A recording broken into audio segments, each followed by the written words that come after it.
Ningatanga kuti kabu kabu semurira zangu kuti kabu kabu ivanini ndinenge kubu kubu ndinatika pesa ingari kuti ndinaba champini chikaira sekolgate mama ngoma inde muhabire kabire bora mugeti atina rivesi ndiko kubasa kwejisu atipere sekolgate mama ngoma inde muhabire kabire bora mugeti atina rivesi ndiko kubasa kwejisu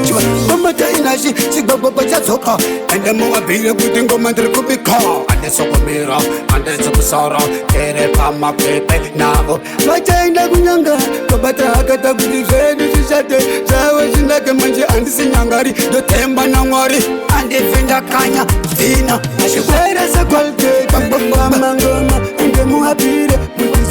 Kabire bora mugeti Atina rivesi Ndiko kubasa kwejisu Atipere sekolgate Mama ngoma inde muhabire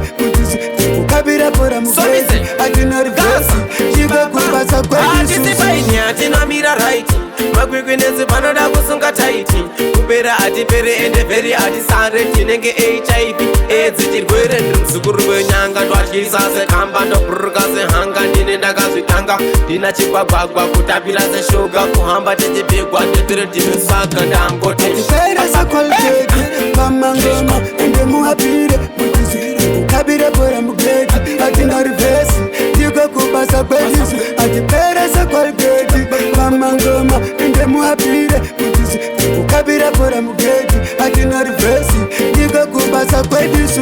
Omota inashi Chigwagwagwa chatsoka Ende muhabire kuti ngoma ndiri kubika Ande sokomira, ande sokusara Tere pama pepe navo Vachaenda kunyanga Kabata hakata kuti zvedu zvishate Zvawe zvinake manje andisi nyangari Ndotemba na mwari Andifenda kanya Vina Ashipere sekolgate Mama ngoma Ende muhabire kabire bora mugeti atina rivesi ndiko kubasa kwejisu atipere sekolgate mama ngoma ende muhabire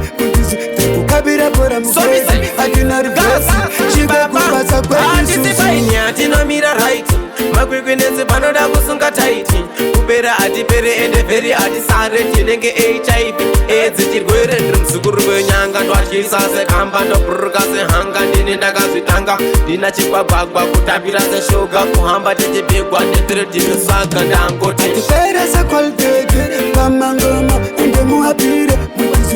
kabire bora mugeti atina rivesi ndiko kubasa kwejisu atipere sekolgate mama ngoma ende muhabire kabire bora mugeti atina rivesi ndiko kubasa kwejisu